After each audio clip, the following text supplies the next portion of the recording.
Tonight, I have a special guest joining me all the way from Beijing, China, to discuss the challenges of trade between the U.S. and her home country. She's the host of a primetime English-language television program overseen by the CCP, the Chinese Communist Party. And though she and I may not agree on everything, I believe this is actually a really unique opportunity, an opportunity to hear a very different view. Now, as these trade negotiations stall out, it's helpful to know how the Chinese Communist Party is thinking about trade and about the United States. Now, in the interest of transparency, I should explain that I don't speak for anyone but myself as the host of a Fox Business show. My guest, however, is part of the CCP, and that's fine. As I said, I welcome different perspectives on this show. With all that in mind, I'm very pleased tonight to welcome Ms. Liu Xin, host of the primetime opinion program, The Point with Liu Xin, to Trish Regan Primetime tonight. Now, just quickly to the viewers, please bear with us as we have a significant time delay in our satellites between Beijing and the U.S. And because of that, we're going to do our very best not to speak over each other. But Xin, welcome. It's good to have you here. Thank you, Trish. Thank you, Trish, for having me. It's a great opportunity for me, unprecedented. I never dreamed that I would have this kind of opportunity to speak to you and to speak to many audiences in ordinary households in the United States. Yeah, it is indeed you said a couple of things unprecedented. which Hang on, I need to correct. I need to correct I'm because I'm going to jump in. I guess our satellites are getting kind of weird. But tell me, yeah, forgive me. You are not what? Yeah. Trish, I have to get it straight. I am not a member of the Communist Party of China. This is on the record. So please don't assume that I'm a member, and I don't speak for the Communist Party of China. And I'm here for today.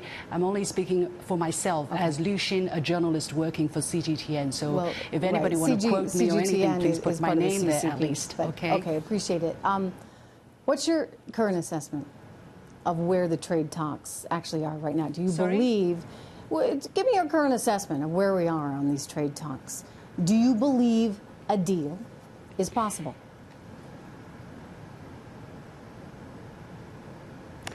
It is true that the satellite connection is not very good, but I believe that you're asking me where we are in terms of the trade negotiations.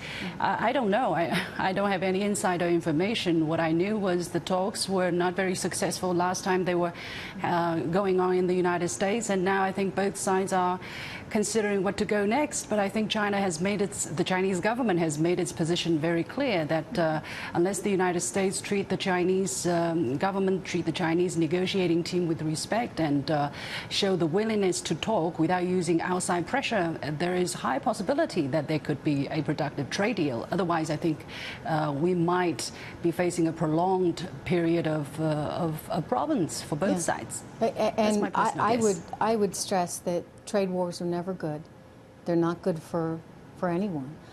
So I want to believe, Xin, I want to believe that something can get done. And these are certainly challenging times. I realize there's a lot of rhetoric out there. But let me turn to one of the biggest issues, and that's intellectual property rights. I mean, fundamentally, I think we can all agree it's never right to take something that's not yours. And yet, in going through so many of these cases at the Independent World Trade Organization, the WTO, that China's a member of, as well as the DOJ and FBI cases, you can actually see some of them on the screen right now. There's evidence there that China has stolen enormous amounts of intellectual property, hundreds of billions of dollars worth. Now, that's a lot of money, but truly, I guess we shouldn't really care if it's hundreds of billions of dollars or just 50 cents. How do American businesses operate in China if they're at risk for having their property, their ideas, their hard work stolen? Well, I think, Trish, you have to ask American businesses whether they wanted to come to China, whether they find coming to China and cooperating with Chinese businesses has not been profitable or not, and they will tell you their answers. As far as I understand, many American companies have been established in China, and they're very profitable, and the great majority of them, I believe, plan to continue to invest in China and explore the Chinese market. Well, now, U.S. President Donald Trump's tariff makes it a little bit more difficult, makes the future a little bit uncertain. I do not deny that there are IP infringement, there are copyright issues, or there are piracy, or even theft of commercial secrets. I think that is something that has to be dealt with, and I think the Chinese government and the Chinese people, and me as an individual, I think there's a consensus because without the protection of IP right, nobody, no country, no individual can be stronger, can develop itself. So I think that is a very clear consensus among the Chinese society. And of course, there are cases where individuals, where companies go and steal, and I think that's a common practice probably in every part of the world. And there are companies in the United States who sue each other all the time over infringement on IP rights. And you can't say simply because these cases are happening that America is stealing, or China is stealing, or the Chinese people are stealing. And basically that's the reason why I wrote that rebuttal, because I think this kind of blanket statement is really not helpful, really not helpful. Well, it's not just a statement, it's multiple reports, including evidence from the WTO. But let me ask you about Huawei, because that's certainly in the headlines right now. Sure, I don't deny those. No, I don't deny those. Right, I mean, look, I think, as I said, we can all agree that if you're going to do business with someone, it has to be based on trust. And you don't want anyone stealing your valuable information that you've spent decades working on. Anyway, China passed a law in 2017 requiring tech companies to work with the military and the government. So it's not just individual companies, right, that might be getting access to this technology. It's the government itself, which is an interesting nuance. But I get that China is upset that Huawei is not being welcomed into the U.S. markets. I totally get it. So let me just ask you this. It's an interesting way to think about it. I think, what if we said, hey, sure, Huawei, come on in. But here's the deal. You must share all those incredible technological advances that you've been working on. You got to share it with us. Would that be okay? I think it is, if it is through cooperation, if it is through mutual learning, if it is through, if you pay for the use of this IP, of this high technology, I think it's absolutely fine. Why not? We all prosper because we learn from each other.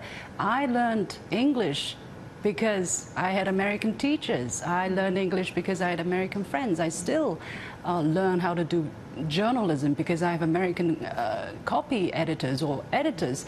So I think that's fine so long as it is not illegal. I think everybody should do that, and that's how you get better, right? But you mentioned something pretty important, which is that you should pay for the acquisition of that. And, look, I think that the liberalized economic world in which we live has valued intellectual property, and it's governed by a set of laws. And so we all need to kind of play by the rules and play by those laws if we're going to have that kind of trust between each other. But I think you bring up some good points. Let me turn to China right now, which is now, wow, the second largest economy. At what point will China decide to abandon its developing nation status and, well, stop borrowing from the World Bank? Well, I think this kind of discussion is going on, and I've heard very live discussions about this. And indeed, there are people talking about China already becoming so big. Why don't you just grow up? Basically, I think you said it in your program as well. China, grow up. Well, I think we want to grow up. We don't want to be, dwarfed or poor, underdeveloped all the time. But it depends on how you define developing country, right? If you look at China's overall size, the overall size of the Chinese economy, yes, we are very big, the world's #1. But don't forget, we have 1.4 billion people. That is over 3 times the population of the United States. So if you divide the second largest overall economy in the world, basically when it comes down to per capita GDP, we're I think less than 1/6 of that of the United States, and even less than some other more developed countries in Europe. So you tell me, where should we put ourselves?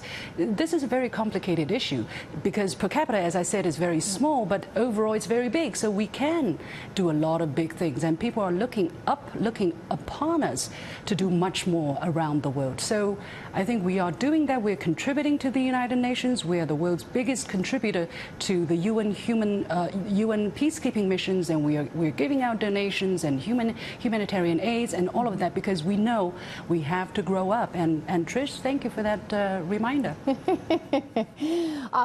Let's get to the tariffs. I've seen some of your commentaries too, and XIN, I appreciate that you think China could lower some of its tariffs. I watched you say that, and I'm totally in agreement with you.